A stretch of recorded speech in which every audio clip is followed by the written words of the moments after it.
27వ అధ్యాయము తరువాత వచ్చిన భక్తులు. గు శబ్దస్త్వంధకారస్సాత్ ఋషబ్దస్తన్నిరోధక అంధకార నిరోధత్వాద్ గురురిత్యభిధీయతే. గు అనే శబ్దం అంధకారాన్ని సూచిస్తుంది. రు అంధకారాన్ని పారద్రోలటాన్ని సూచిస్తుంది. అంధకారాన్ని పారద్రోలేవాడు గురువు అని చెప్పబడుతోంది గురుగీతలో. మనస్యేన్నలగ్నం గురోరడింఘ్ర పద్మే తతః కిం తతః కిం తతః కిం. మనస్సు గురువు యొక్క పాదాలపై లగ్నం కాకపోతే ఏం ప్రయోజనం? వేరే దేనిని సాధించినా ఏం ప్రయోజనం అని అంటారు ఆదిశంకరులు. రమణ మహర్షికి గల ఉత్కృష్ట స్థానము, విస్తృతమైన శిష్యగణము వారిని సామాజిక ధార్మిక విషయాలలో గణనీయునిగా చేశాయి. ఈ స్థానం ఏ దిశలో ఏ విధంగా వినియోగింపబడింది అన్న ప్రశ్న తరచూ వస్తూ ఉంటుంది. సజీవులైన వారిని స్వేచ్ఛగా తటస్థంగా సమీక్షించి విశ్లేషించలేము. కానీ సజీవుడైన వ్యక్తి గురించి కూడా కొన్ని విషయాలను చెప్పవచ్చు. వీటిని తెలుసుకునే హక్కు పాఠకునికి ఉన్నది. దీనివల్ల ఆ వ్యక్తి యొక్క తత్వము, విలక్షణత తెలుస్తాయి. మహర్షి వాగ్వివాదాల జోలికి పోరు. ఆ విషయాలు సామాజికమైనవైనా, ధార్మికమైనవి అయినా, రాజకీయ సంబంధమైనవి అయినా సరే. అయినా వందలాది మంది నడుమ సంచరిస్తున్న వారు కొన్ని విషయాలపై అభిప్రాయాన్ని ప్రకటించకుండా ఉండటం అసాధ్యం. సాధువు వలె జీవించే మహర్షికి కొన్ని ప్రధాన లక్షణాలున్నాయి. అవి అహింస, సమత్వం, సర్వహితత్వం.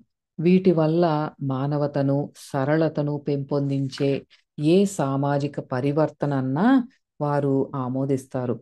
సంఘంలో బడుగు వర్గాల వారే వారికి ఎక్కువ పరిచారకులు. వారిని అగ్రవర్ణాల వారి వలె ఆయన ఆదరిస్తారు. 1917లో స్త్రీలకు, శూద్రులకు వేదాలను అధ్యయనం చేసే అర్హత ఉన్నదా? వారికి కూడా ఆత్మసాక్షాత్కార సంబంధమైన ఉపదేశార్హత ఉన్నదా అని ప్రశ్నలు ఉత్పన్నమయ్యాయి. ఏ సందేహము లేకుండా మహర్షి ఆ అర్హతలు వారికి ఉన్నాయి అన్నారు. బ్రహ్మసూత్రాలు, వాటిపై భాష్యాలు ఏమన్నా సరే లెక్క పెట్టక వారే స్వయంగా ఎందరో స్త్రీలకు, హరిజనులకు, హైందవేతరులకు కూడా బోధన చేశారు. సాధారణంగా సాధకులు సమాజంలో ఇతరులతో సంపర్కాన్ని తగ్గించుకోవటానికి ప్రయత్నిస్తూ ఉంటారు. ఈ రోజులలో సమాజాన్ని దృష్టిలో పెట్టుకొని నడుచుకోవాలే గాని సమాజంతో నిమిత్తం లేకుండా వ్యక్తి యొక్క ఉన్నతికే ప్రాముఖ్యం ఇవ్వటం అసమంజసమనే వారిని ఆయన బలపరుస్తారు. పైగా ఒక వ్యక్తి పరిపూర్ణుడవటానికి సమాజం కూడా ముఖ్యమే అని అంటారు. యోగనాథుడు స్వామిని ఇలా అడిగాడు: ఏకాంతమైన శాంతి ముఖ్యమా, సమాజానికి సేవ చేయగలిగే శక్తి ముఖ్యమా అని. మహర్షి దానికి సమాధానం ఇలా ఇచ్చారు: శాంతికి మార్గం సమాజ సేవ ద్వారానే. తాను తన నిజ తత్వంలో విలీనమయ్యే జీవితంలో నిమగ్నం అవ్వక పూర్వం వ్యక్తి సమాజ సేవ చేయడానికి శక్తిని సంపాదించుకోవాలి. సామాజిక సేవ విషయమై వారే మార్గదర్శకులు. వారిని దర్శించటానికి ఆశ్రమానికి వచ్చిన వాళ్ళు వారు విస్తళ్లను కుట్టడం, కూరలను తరగటం, అచ్చైన ప్రూఫ్లను దిద్దటం, కష్టంలో ఉన్న వారిని ఆదుకోవటం చూసి సామాజిక, ఆధ్యాత్మిక గుణపాఠాలు ఎన్నో నేర్చుకుంటారు. ఎస్ అనబడే ఒక ఉపాధ్యాయుడు 2 పాఠాలు నేర్చుకున్నాడు. తాను కూడా మహర్షి ప్రమాణాలను అందుకోలేకపోతున్నానన్న బాధతో, విసుగుతో ఆశ్రమం వైపు కొన్ని నెలలు పోలేదు. మహర్షి వలె వైరాగ్యాన్ని సంపాదించే వరకు నేను ఆశ్రమం వైపు పోను అనుకున్నాడు. మహర్షిని దర్శించినంత మాత్రాన అతని పరిస్థితి మెరుగవలేదు. అంతేకాక అతనికి ఇంకొంచెం విషయాసక్తత పెరిగింది. ఆధ్యాత్మిక చింతన తగ్గింది. దీనితో మరీ విసుగు చెంది దర్శించటానికి కొండనెక్కాడు. భావగర్భితంగా చిరునవ్వు చిందించారు మహర్షి. ఇంకా రెక్కలు సరిగ్గా రాని పక్షులు గోళ్ల నుంచి ఎక్కడికో ఎగిరిపోదామని తొందరపడి నేలకూలుతాయి. ఇంకా పరిపక్వత రాకముందే ప్రపంచాన్ని జయించగలనన్న తొందరపాటు ఎలా అన్నట్లుగా ఉంది ఆ నవ్వు. దానితో సమాజాన్నించి పారిపోవాలన్న భావాన్ని ఎస్ విడనాడాడు. మరికొంతకాలానికి ఎస్కి బోలెడన్ని సమస్యలు ఎదురయ్యాయి. దురదృష్టవంతులకు ఈ సామాజిక సమస్యలు సాధారణంగా ఎదురవుతూనే ఉంటాయి. దానితో అతనికి విసుగు పుట్టి సంసారాన్ని విడిచిపెట్టి సన్యాసాన్ని స్వీకరించాలి అని అనిపించింది. ఎందుకైనా మంచిదని మహర్షిని ఈ విషయమై సంప్రదించాలని వారిని దర్శించటానికి వెళ్ళాడు. మహర్షి అప్పుడు విస్తళ్ళు కుడుతున్నారు. తన గోడును వారికి వెళ్ళబోసుకున్నాడాయన. వారన్నారు, చూడు, ఎంతో శ్రమ కోర్చి ఈ విస్తరిని కుట్టి జాగ్రత్తగా భద్రపరుస్తాము కదా. తరువాత అది తన పని తను చేస్తుంది. ఆ పని జరిగిన తర్వాత దానిని విసిరి పారవేస్తాం. శరీరం కూడా అంతే. ఆత్మ సాక్షాత్కారం అయ్యే వరకు దానిని సంరక్షించుకోవాలి. దానితో ఎస్కి ఒక పాఠం తెలిసి వచ్చింది. ఈ సమస్యలకి చిక్కులకి భయపడి తన స్థానాన్ని విడిచిపోరాదని, ఈ దేహం ఏ పని చేయటానికి భూమి మీదకి వచ్చిందో ఆ పనిని చెయ్యాలని తెలిసి వచ్చింది. ఆధ్యాత్మికతకి గార్హస్థ్య జీవితం గాని సామాన్య జీవితం కాని అవరోధమా అంటూ ఎందరో మహర్షిని ప్రశ్నిస్తారు. వాళ్ళని తిరిగి ఇలా ప్రశ్నిస్తారు మహర్షి, శ్రీరాముడు ఆధ్యాత్మికంగా ఉన్నతుడేనా, గృహస్థుగా జీవించాడా అని. సూపర్వైజర్ రాఘవాచారి తరచు మహర్షిని దర్శిస్తుండేవారు. ఆయన తన సామాజిక విధులను విడిచి సన్యాసి అవుతాడేమోనని అతని తల్లి భార్య భయపడేవారు. వెళ్ళి మహర్షికి తమ భయాన్ని చెప్పుకొన్నారు. ఈ కారణం చేత మహర్షి రాఘవాచారికి ఎంతో అభ్యాసము సంయమనము ఉంటేనే గాని సన్యాసం స్వీకరించటం కష్టం అని హెచ్చరించారు. ఇటువంటి సలహాని ఆయన ఎందరికో ఇచ్చారు. మహర్షే ఆదర్శమై ఎందరో తమ తమ కుటుంబాలని విడిచివేద్దాం అనుకుంటారు. ప్రతి ఏడు ఎందరో తాము కూడా రమణులము అవ్వగలమన్న భావంతో ఇళ్లను వదిలి రమణాశ్రమాన్ని చేరుకుంటారు. వీళ్ళకి ఏదో తాత్కాలికంగా సమాజం పట్ల వైరాగ్యం కలిగి ఇలా ప్రవర్తిస్తూ ఉంటారు. ఆశ్రమంలో లభించే సలహా వల్ల వారి ఉత్సాహం సన్నగిల్లి తిరిగి వెళ్ళిపోతూ ఉంటారు. కొందరు మాత్రం దృఢ నిశ్చయంతో ఉండిపోయి ఆధ్యాత్మిక జీవితానికి కఠోరమైన తపస్సుతో నాంది పలికే వారికి మార్గదర్శకులవుతారు. అలా ఆశ్రమాన్ని విడవకుండా ఉండిపోయిన వారి గురించి ఇక్కడ చెప్పుకోవటం ఉచితం. మహర్షి యొక్క ప్రభావం కూడా కొంత తెలుస్తుంది. 1917లో నటేష మొదలియార్ అనే స్కూల్ మాస్టారు వివేకానందులు చెప్పిన జ్ఞాన మార్గం గురించి చదివి సంసారాన్ని త్యజించి సన్యాసి అయిపోదాం అనుకున్నాడు. ఈయననే నటనానందార్ అని కూడా అంటారు. వివేకానందునికి దొరికిన రామకృష్ణుని వంటి గురువు తనకి దొరుకుతాడేమోనన్న అన్వేషణని మొదలుపెట్టాడు. తిరువణ్ణామలైలోని శ్రీ రమణ మహర్షి అటువంటి గురువు అని ఎవరో చెప్పారు. కానీ వారి వద్ద ఉపదేశం పొందటం ఇంచుమించు అసాధ్యమే అని కూడా హెచ్చరించారు. 1918లో నటేశ మొదలియార్ స్కందాశ్రమానికి వెళ్ళి మహర్షి ఎదుట కూర్చున్నాడు. ఏమీ అడగటానికి సాహసింపలేకపోయాడు. మహర్షి కూడా మిన్నకున్నారు. స్వామి వద్ద ఉపదేశం పొందటం కష్టమంటూ తన మిత్రులు చెప్పిన మాట వాస్తవమేనని నిరాశతో తిరిగిపోయాడు. కానీ మహర్షి అనుగ్రహాన్ని పొందాలన్న కోరిక మాత్రం వేడలేదు. ఆ ఫలాన్ని పొందటం అసాధ్యమని గ్రహించిన కొద్దీ దానిని అందుకోవాలన్న కోరిక ఇంకొంచెం దృఢపడింది. సద్గురువుని నేను చేరుకోవాలి, ఇంకెవరైనా ఉన్నారేమో అంటూ ఎందరో తాపసులను చూడటానికి వెళ్ళాడు. కానీ వారెవ్వరూ అతనికి నచ్చలేదు. ఎవ్వరికీ అంకితం కాలేకపోయాడు. కాబట్టి అతని మనస్సు మళ్ళీ మహర్షి వైపే మళ్ళింది. వారి అనుగ్రహం పొందటం ఎలా అన్నదే ప్రశ్న. అందువల్ల 1920లో ఒక పెద్ద ఉత్తరాన్ని మహర్షికి వ్రాశాడు ఆయన. అందులో తన వంటి సాధకులకు మహర్షి సహాయం చేయాలని, రామకృష్ణుల వలె ఉండాలని, తన పూర్వపు యాత్ర నిష్ప్రయోజనమైనదని వ్రాసి మహర్షి అనుజ్ఞ అయితే వచ్చి వారి పాదాల చెంత వ్రాలుతానని కూడా అన్నాడు. 1 నెల గడిచింది, జవాబు లేదు. అప్పుడు రిజిస్టర్ పోస్టులో మహర్షికి వేరొక ఉపదేశం పొందాలని నిశ్చయించుకొన్నాను. ఈ జన్మలో నేను ఉపదేశం పొందటానికి తగిన వాడిని కానని మీరు అనుకుంటే నా కోసం మళ్ళీ మీరు జన్మను ఎత్తవలసి వస్తుంది. ఇది సత్యం అన్నాడు. కొన్నాళ్ల తర్వాత ఆయనకి మహర్షి కలలో దర్శనమిచ్చి ఇలా అన్నారు: ఎప్పుడు నా గురించే ఆలోచించకు. నీవు వృషభారూఢుడైన మహేశ్వరుని అనుగ్రహాన్ని ముందు సంపాదించు. ఆయనని ధ్యానించి అనుగ్రహం పొందు. నా అనుగ్రహం ఆ తర్వాత దానంతట అదే వస్తుంది. అప్పటి నుండి ఆయన వృషభారూఢుడైన మహేశ్వరుని పటాలను తయారు చేయించుకొని ఆ ధ్యానం మొదలుపెట్టాడు. మరికొన్నాళ్ల తర్వాత వాసుదేవ శాస్త్రి నుండి ఒక ఉత్తరం వచ్చింది. మీ 2 ఉత్తరాలు అందాయి. మహర్షి జవాబులు వ్రాయరు. వచ్చి వారిని దర్శించుకోవచ్చు అని ఉంది దాంట్లో. ఈ శాస్త్రి ఎవరో ఆ ఉత్తరాన్ని మహర్షి అనుమతితోనే వ్రాసారో లేదో అని నిర్ధారణ చేసుకున్న తరువాత ఆయన తిరువణ్ణామలైకి ప్రయాణమైనాడు. కలలో వచ్చిన ఆదేశానుసారం ఆయన మొదట రాత్రి దేవాలయంలోని అరుణాచలేశ్వరుని దర్శనం చేసుకున్నాడు.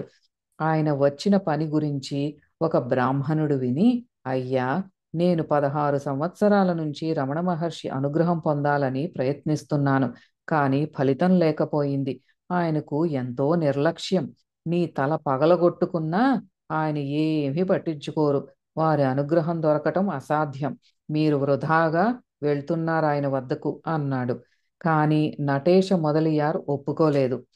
ఆ తరువాత ఆ బ్రాహ్మణుడు ఇలా అన్నాడు: మీకు ఉపదేశం లభిస్తుందో లేదో అని తెలుసుకోవటానికి ఒక పరీక్ష పెట్టుకోండి. ఈ ప్రాంతాలలోనే శేషాద్రి స్వామి అనే యోగి ఉన్నారు. ఆయన ఎవ్వరితోనూ పొత్తు కలుపుకోరు. ఎవ్వరినీ దగ్గరకు రానియ్యరు. దగ్గరకు ఎవరైనా వస్తే చేదరించుకుంటారు. ఆయన వద్ద ఏమైనా మేలు పొందగలిగితే అది మంచి శకునమన్నమాటే. మర్నాడు నటేష మొదలియార్ ఆయనతో పాటే ఉన్న అనంతపురపు ఉపాధ్యాయుడు జె.వి. సుబ్రహ్మణ్య అయ్యర్ శేషాద్రి స్వామిని వెతుక్కుంటూ పోయారు. ఆ వెదగటం ఎంతో సమయం పట్టింది. ఎట్టకేలకు శేషాద్రి స్వామి నటేష మొదలియారికి ఈ విధమైన ఉపదేశం ఇచ్చారు: వెర్రివాడా, ఇంత తాపత్రయం ఎందుకు? జ్ఞానం అంటే ఏమిటి?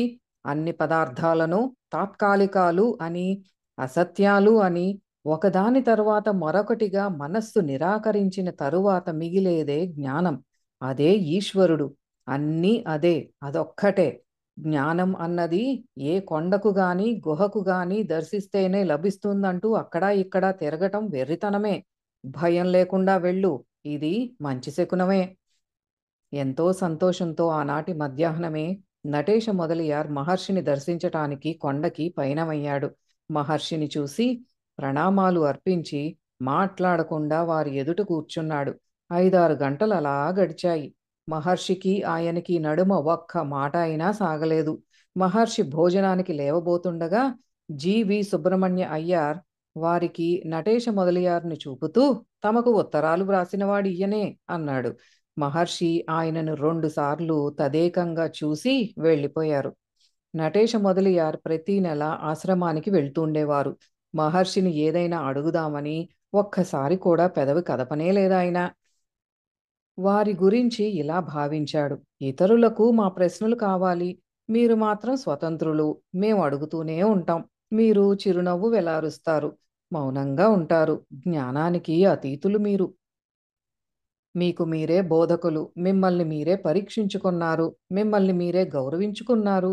మీకు మీరే భద్రత కల్పించుకున్నారు. అనూహ్యమైన విధంగా భూతలంపై వ్యవహరిస్తారు మీరు. 1 సంవత్సరం తర్వాత నటేష మొదలియార్ మహర్షితో ఇలా అన్నాడు: తమ అనుగ్రహం గురించి ఒక్కొక్కరు ఒక్కొక్క విధంగా చెప్తూ ఉంటారు. ఆ అనుగ్రహాన్ని అనుభవ సిద్ధం చేసుకోవాలని ఉంది నాకు. ఇది తమకు తెలియకపోతే నేనేం చేయగలను? మహర్షి జవాబు: అనుగ్రహం ఎప్పుడూ ఉంది. దానిని నీవు గ్రహించకపోతే నేనేం చెయ్యగలను? దీనివల్ల నటేష మొదలియారికి తెలియవచ్చింది. వారి మౌన సమాధే వారి అనుగ్రహం అని, దానిని అందరూ అనుకరించి స్పృశించి దానిలో లీనమవ్వాలి అని. అయినా ఆ మౌన స్థితి ఆయనకు అర్థం కాలేదు. ఏదో కలవరం కలిగింది. ఈశ్వరుని పైన గాని మరి దేనిపైన గాని మనస్సుని కేంద్రీకరించమని కొందరు మిత్రులు సలహానిచ్చారు. కానీ ఆయనకు అది నచ్చలేదు. ధ్యానంలో రూపాన్ని లక్షణాలని అధిగమించాలని తాయుమానవర్ చెప్పారు కదా. కొన్నాళ్ల తర్వాత మహర్షి ఆయనకు కలలో కనపడి, బయటి వస్తుజాలం నుంచి లోపలి పదార్థాల నుంచి నీ దృష్టిని ఉపసంహరించుకో, నీవు సమదృష్టిని అలవరుచుకో, అభ్యాసం చేసుకో అన్నారు. భౌతికమైన కంటితో అలా చేయాలి కాబోలు అని అర్థం చేసుకొని నటేష మొదలియార్ బదులు చెప్పాడు. ఇది సరి అయిన మార్గంగా నాకు కనబడడం లేదు. తమ వంటి మహనీయులే నాకు ఇటువంటి సలహానిస్తే నాకు ఉత్తమ మార్గాన్ని ఎవరు చూపుతారు? మహర్షి ఆ మార్గమే ఉత్తమమైనదని నొక్కి చెబుతూ, నీ సందేహం నిర్హేతుకం కాదు. ఈ మార్గాన్ని కొంతకాలం అవలంబించు. నీకు ఆత్మజ్ఞానం అనుభవసిద్ధమవుతుంది అన్నారు. ఆ తరువాత జరిగిన దానిని నటేష మొదలియార్ ఈ విధంగా వర్ణించారు. ఈ కలలోని ఉపదేశాన్ని కొంతకాలం అనుసరించాను. ఆ పిదప నాకు మరొక కల వచ్చింది. అందులో మహర్షి, మా తండ్రి కలిసి కనపడ్డారు. మా తండ్రిని చూపుతూ, ఈయన ఎవరు అని మహర్షి అడిగారు. ఆయన మా తండ్రి గారు అన్నాను. వేదాంతపరంగా అసంపూర్ణమని అనిపించిన జంకుతూ మహర్షి భావగర్భితంగా నవ్వారు. నేనే మళ్ళీ అన్నాను, లోక వ్యవహారంలో చెప్పే సమాధానాన్నే నేను చెప్పాను. వేదాంత దృష్టిని ఉంచుకొని కాదు. ఈ దేహాన్ని నేను కాదు కదా. మహర్షి నన్ను దగ్గరకు తీసుకున్నారు. వారి అరచేతిని నా శిరస్సుపై ఉంచారు. ఆ తరువాత నా కుడి ఛాతీపై నుంచి వేలు పెట్టి నొక్కారు. కొంత బాధ కలిగింది. అయినా అది వారి అనుగ్రహమే కావటం వలన ఓర్చుకున్నాను. ఆయన ఎడమ వైపున గాక కుడివైపున ఎందుకు నొక్కారో నాకప్పుడు అర్థం కాలేదు. వెంటనే మెలకువ వచ్చింది. తండ్రి గురించి ప్రశ్నని అడగటంలో అంతరార్థం తనకి గల దేహాత్మ బుద్ధిని పూర్తిగా విడనాడడం కోసమని, శిరస్సు పైన ఛాతీపైన చేయి నుంచటం హస్తదీక్ష యొసంగటం అని అర్థమైంది. కొన్నాళ్ల తరువాత నటేష మొదలియార్ మహర్షిని మళ్ళీ దర్శించారు. ఎంతో ఉన్నతి గలవారు మహర్షితో తమ తమ ఆధ్యాత్మిక అనుభవాల గురించి అప్పుడు చెబుతున్నారు. ప్రక్కనే కూర్చుని ప్రతి మాటను అతి నిశితంగా వింటున్న నటేష మొదలియార్ నిర్ఘాంతపోయారు. ఆయన విన్న మాటలు అతి సామాన్యమైనవే. ఆయనకి పరిచితమైన తమిళము, సంస్కృతంలోనివే. కానీ అర్థమే ఆయనకి అంతుపట్టలేదు. వాళ్ళ సంభాషణ ఆయనకు తలకు మించినదయింది. ఎంతో వ్యాకులపాటు కలిగిందాయనకి. ఇటువంటి అనుభవాలు ఈ జన్మలో గాని, మరో జన్మలో గాని నాకు కలుగుతాయా అని చింతింపసాగారు. ఆయన చెందుతున్న నిరాశని మహర్షి గమనించారు. వచ్చిన వాళ్ళు వెళ్ళిన తరువాత మహర్షి ఇలా అన్నారు. ఎందుకా వ్యాకులపాటు? నీవు అన్వేషించేది సిద్ధమయ్యే ఉంది. ఉన్నదాని గురించి ఎప్పుడు దొరుకుతుందా అని ఎవరైనా ఆతృత పడతారా? నీకు సిద్ధించలేదన్న భావం నీకిప్పుడుందా? ఇప్పుడు స్పష్టంగా లేకపోతే రేపుంటుంది. ఈ మాత్రం దానికి అంత నిరాశ చెందాలా? దీనికి అనర్హుడను అని నీవనుకుంటున్నావేమో. అసలు మహనీయులని దర్శిద్దామన్న తలంపే నీకెట్లా వచ్చింది? ఈ మాటలతో ఆయనకి ఎంతో శాంతి కలిగింది. నటేష మొదలియార్ పైన, ఆయన కుటుంబ సభ్యులపైన మహర్షి అనుగ్రహ వృష్టి స్వప్న రూపంలో కురిసింది. కుటుంబ సభ్యులందరూ తిరువణ్ణామలైకి వెళ్ళి భక్తి శ్రద్ధలతో సేవిస్తారు. వారి అనుబంధం ఎంత గాఢమైనదో మహర్షికి తెలుసు. కానీ ఒక్కొక్కసారి ఆయన పరీక్షించి గాని అనుగ్రహించేవారు కాదు. 1926 ప్రాంతములలో నటేష మొదలియార్ మహర్షితో తాను సన్యాసి కావాలని కోరుకుంటున్నాను అన్నారు. సంసార జీవితం మనశ్శాంతికి ప్రతిబంధకంగా ఉన్నదట. ఆయనని నివారించటానికి మహర్షి ప్రయత్నించారు. ఒక అవాంతరాన్ని తప్పించుకోవటానికి ఇల్లు విడిచి వెళ్తే అడవులలో ఎన్నో అవాంతరాలు కేవలం మనిషిని పరీక్షించటానికే అన్నట్లు ఎదురవుతాయి. అయితే మాత్రం నేను ఎలాగ వచ్చానని అడగకు. ఎలాగో వచ్చేశాను. ఆ తరువాత ఒక రాజు సన్యాసి అయిన వృత్తాంతం తెలిపే గ్రంథాన్ని ఊటంకించారు. ఇంటిని, రాజ్యాన్ని విడిచి వెళ్ళేప్పుడు రాజు దక్షిణ దిశగా పయనిస్తే గంగను ఎవ్వరూ చేరుకోలేరు. అలాగే సంసారంలో ఉంటే విముక్తిని ఎవ్వరూ పొందలేరు అన్నాడు. కానీ ఆ రాజే కొన్నాళ్ల తర్వాత సంసార జీవితానికి, సన్యాసి జీవితానికి తేడా ఏమీ లేదన్నాడు. ఇక్కడ ఉన్నంతసేపు ఇంటి బాధ్యతలను ఎలా మరచి ఉంటున్నావో, ఇంట్లో ఉన్నప్పుడు కూడా కుటుంబ జీవితంలోని బాధ్యతల గురించి, చికాకుల గురించి ఏమీ పట్టనట్లుగా ఉండు అన్నారు మహర్షి. ఈ విధంగా మరో 2, 3 సార్లు మొదలియార్ తాను సన్యాసినవుతానంటూ మహర్షి వద్ద పలికారు. మహర్షి వారించారు కూడా. కానీ హఠాత్తుగా ఒకసారి కాషాయం కాషాయాంబరాలు ధరించి నటేష మొదలియార్ సన్యాసిగా మారిపోయారు. కానీ ఆయనకి నచ్చ చెప్పటం వల్ల కొన్నేళ్ల తరువాత తిరిగి సంసార జీవితంలో పడ్డారు. ఒక బడిలో ఉపాధ్యాయునిగా పనిచేయనారంభించారు. ఆయన వేసిన ప్రశ్నలకు విజ్ఞానదాయకములైన సమాధానాల రూపంలో మహర్షి అనుగ్రహం కనబడింది. మహర్షిని స్తుతిస్తూ నటేష మొదలియార్ వ్రాసిన పద్యాలలో, ఇతర రచనలలో ఈ సమాధానాలేమిటో సూచింపబడ్డాయి. నటేష మొదలియార్ కుటుంబ సభ్యులందరికీ మహర్షి పట్ల ఎంతో భక్తి విశ్వాసాలున్నాయి. అందరినీ వారు అనుగ్రహించేవారు. ఒక ఉదాహరణ: నటేష మొదలియార్ పెద్దన్నగారు మహర్షిని దర్శించి వారికి ఎదురుగా కూర్చొని తనలో తాను, ఈ మహర్షికి ఈశ్వరాంశ ఉన్నదంటారు. అదే నిజమైతే నేను అడగకుండానే నా మనస్సుని కనిపెట్టి వారు నాకు ఆత్మస్వరూపమేమిటో చెప్పాలి అనుకున్నారు. మహర్షిని ఏమీ అడగలేదు. ఎవరైనా ప్రశ్న అడగనిదే ఏ బోధనా చేయని మహర్షి ఆయనతో ఆత్మస్వరూపం గురించి ముచ్చటింపన ఆరంభించారు. మహర్షికి గల మనోగత విషయ గ్రాహక శక్తిని, సాధకుల పట్ల వారి కరుణను ఈ సంఘటన చూపుతుంది. ఈ అధ్యాయాన్ని ముగించే ముందు తమ తమ సంసారాలను విడిచి మహర్షి బోధనను కోరి వారి చరణ సన్నిధిని చేరుకున్న మరికొందరు గురించి చెప్పుకుందాం. వీరిలో ఒకరు రామనాథ్ అయ్యర్. ఈయన ఉపాధ్యాయుడు, విరాగియే అయినా ఇంకా సంసార జీవితం సాగిస్తూ సామాజికుని వలె వ్యవహరిస్తూ ఉండేవారు. తంజావూరు జిల్లాలో ఒక గ్రామంలో ప్రాథమిక తరగతులకు ఉపాధ్యాయుడు. రామనాథ్ అయ్యర్ రమణ మహర్షి పట్ల భక్తిని పెంపొందించుకొని సెలవులలో రమణాశ్రమాన్ని దర్శిస్తూ ఉండేవాడు. మొదట్లో ఆయన మహర్షి బోధనలను, శ్రీ రామకృష్ణ పరమహంస జీవిత వృత్తాంతాన్ని చదివారు.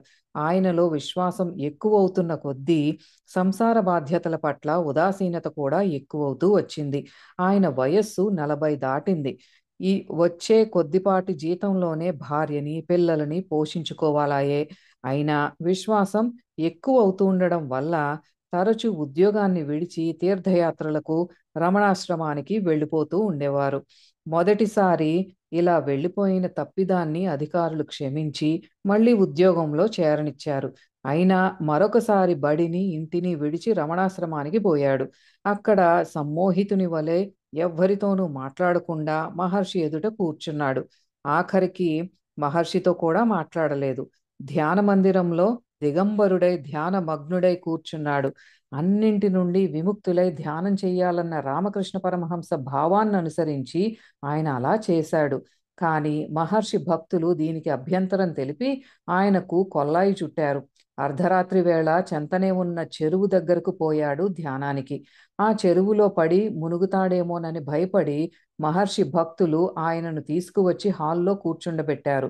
మళ్ళీ ఆయన ఆరుబయటికి పోయి వివస్త్రుడై ధ్యానానికి కూర్చున్నాడు. ఆశ్రమవాసులు మళ్ళీ ఆయనకు బట్టలు వేసి దారిన పోయే దుండగులు ఆయనకు అపాయం కలిగించకుండా ఉండడానికి తిరిగి హాలులో కూర్చోబెట్టారు.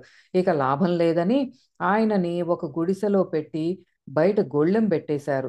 ఆయనను కాపాడడం అసాధ్యం అనిపించి ఒక శిష్యుడు ఆయనను గ్రామానికి తీసుకొని పోయి అక్కడ విడిచి వచ్చాడు. కానీ ఆయన తిరిగి వచ్చి ఆశ్రమానికి దూరంగా కొండ దిగువన పాండవ తీర్థం అనే చోట తన ధ్యానాన్ని దిగంబరుడై కొనసాగింప మొదలుపెట్టాడు. భార్యాబిడ్డలు రమణాశ్రమానికి వెళ్ళి ఆయనని ఇంటికి తిరిగి రమ్మని కోరారు. మహర్షి కూడా సంసార బాధ్యతను విడవవద్దని ఆయనకు సలహా ఇచ్చారు. కానీ సంసార బంధాలను తెంచుకోవాలన్న సంకల్పంతో అన్ని సలహాలను, వేడుకోలును తిరస్కరించి తన వైరాగ్యాన్ని, జ్ఞానాన్ని వృద్ధి చేసుకోవటానికి మౌని అయి బెచ్చమెత్తుకుంటూ తిరుగుతూ ఉన్నాడు. యోగిరామయ్య నెల్లూరు జిల్లాలోని అన్నారెడ్డిపాలెంకి చెందిన సంపన్నమైన రెడ్డి. ఆయనకి పెద్ద చదివేమీ లేదు. ఎంతో ఆస్తికి ఏకైక వారసుడవడం వల్ల తన సహచరులతో కులాసాగా కాలక్షేపం చేయగలవాడే. కానీ 18వ ఏట కబీర్ జీవిత చరిత్ర చదివిన తరువాత అతని మనస్సు ధర్మం వైపు మొగ్గింది. ఒక బ్రాహ్మణ గురువు రామతారక మంత్రాన్ని ఉపదేశించి రోజుకి 5,000 సార్లు ఆ నామాన్ని ఉచ్చరించమన్నాడు. అంతకన్నా ఎక్కువైతే ఏమవుతుందేమిటి అని ఆ యువకుడు ప్రశ్నించాడు. మరీ మంచిది అన్నాడు గురువు. అయితే ఎప్పుడు ఆ నామాన్నే నేను జపిస్తుంటే ఏమవుతుంది అని అడిగాడు. శిష్యుని ఉత్సుకతని మెచ్చిన గురువు ఎంతో సంతోషించి అలాగే చేయమన్నాడు. ఏ పని చేస్తున్నా రామయ్య ఆ జపాన్ని ప్రొద్దున్న నిద్రలేచినప్పటి నుంచి రాత్రి పడుకునే వరకు చేస్తూనే ఉండేవాడు. దీనితో పాటు ప్రాణాయామాన్ని కూడా అలవర్చుకున్నాడు. అతనిలో వైరాగ్యం పెరిగి ఏ కాశీ వంటి పుణ్యస్థలంలోనో తపస్సు చేసుకుందామని హఠాత్తుగా ఇల్లు విడిచి ఉత్తర దిశగా పయనమయ్యాడు. దారిలో గురువు కనబడి, "ఈ ప్రయాణానికి తల్లిగారి అనుమతి తీసుకున్నావా?" అని అడిగారు. లేదని చెప్పగానే అతనిని తిరిగి గ్రామానికి వెళ్ళమన్నారు ఆ గురువు. "మీ తోటలో ఒంటరిగా కూర్చొని తపస్సు చేసుకో. నేను వచ్చి నీవెలా పురోగమిస్తున్నావో చూస్తాను" అన్నాడు. రామయ్య తిరిగి వెళ్ళి తపస్సుని ప్రారంభించాడు. ఎవరి సహాయము లేకుండానే ధ్యానాన్ని, ప్రాణాయామాన్ని చేసుకుంటున్నాడు. నాసికాగ్రాన్ని చూస్తూ ఆనంద పరవశంలో కొన్ని గంటల పాటు కూర్చునే శక్తిని, శ్వాసని కావలసిన విధంగా నియమబద్ధం చేసుకునే శక్తిని సంపాదించాడు. బ్రహ్మచర్య వ్రతము, మితమైన సాత్వికాహారము, ఇష్ట దైవమైన శ్రీరాముని పట్ల అకుంఠిత భక్తి, జపము ఇవన్నీ కలిసి అతనికి సమాధ్యవస్థలో బుద్ధి వికాసాన్ని కలిగించాయి.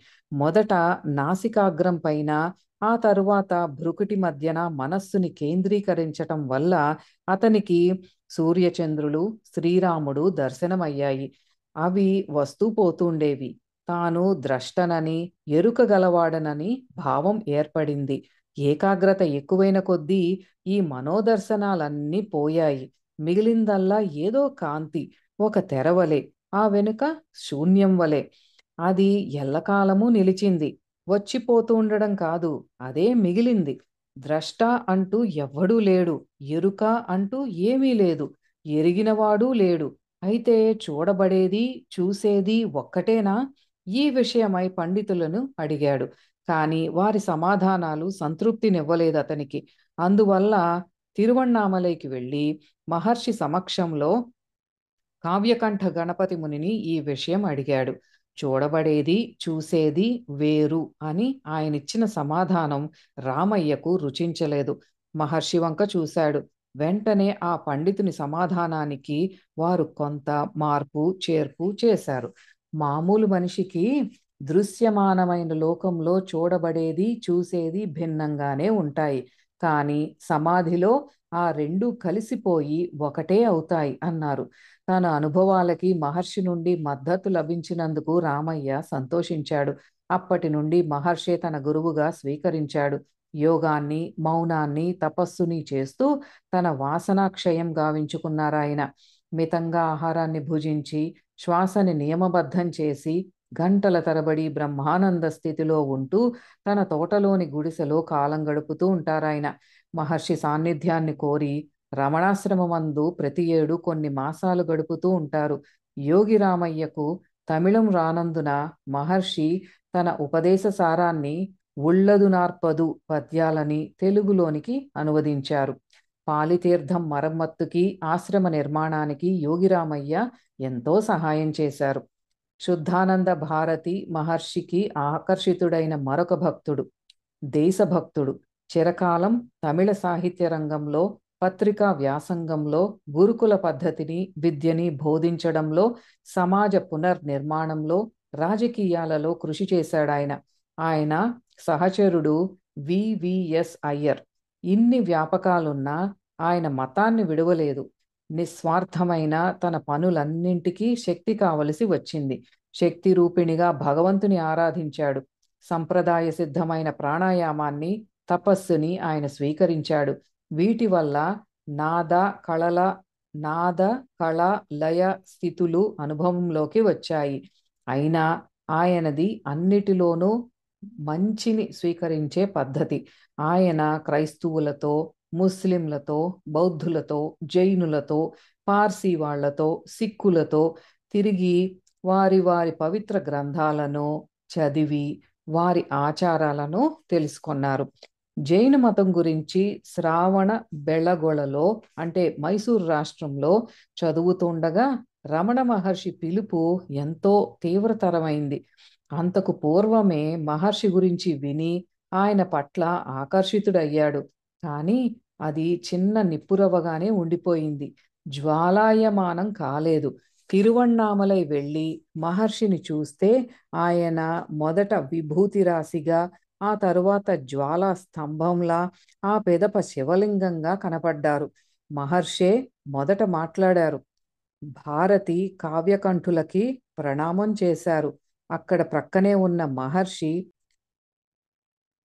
భారత భారత శక్తి పుస్తకం వ్రాసినాయనేనా అన్నారు. భారతి రచనలను మహర్షి ఎంత మెచ్చుకున్నారో దీనిని బట్టి తెలుస్తుంది. తనని గుర్తించారన్న విషయం భారతికి ఎంతో సంతోషం కలిగించింది. ఆ మర్నాడు తనతో పాటు ఉదయపు పలహారం తీసుకోవటానికి రమ్మని మహర్షి ఆశీర్వదించారు. భారతి సంతోషంగా అంగీకరిస్తూ తాను ఆశ్రమానికి వచ్చింది మహర్షి ఇచ్చే ఆధ్యాత్మిక విందు కోసమని చెప్పాడు. భారతి ఏ ప్రశ్నలని అడగలేదు, ఏ వాదాన్ని కోరుకోలేదు. మహర్షి పట్ల తదేకంగా చూస్తూ ఒక గంటలో మహర్షిని స్తుతిస్తూ ఎన్నో తమిళ పద్యాలను అల్లాడు. మహర్షితో సంపర్కం వల్ల అతనికి అహం బాగా తగ్గిపోయింది. తన గురించి ప్రథమ పురుషలోనే చెప్పుకునేవాడు. ఈ రీతిగా 1921లో 6 మాసాలు తిరువణ్ణామలైలో గడిపి ఆ తరువాత పాండిచ్చేరిలో శ్రీ అరవిందుల ఆశ్రమానికి వెళ్ళాడు. అక్కడ తన శక్తి ఉపాసనని పునఃప్రారంభించాడు. అక్కడ శక్తి ప్రేరితుడై రమణ విజయము అన్న అద్భుతమైన వచన కావ్యాన్ని రచించాడు. అందులోని ప్రతి వాక్యము మహర్షి పట్ల ఆయనకు గల భక్తికి తార్కాణము.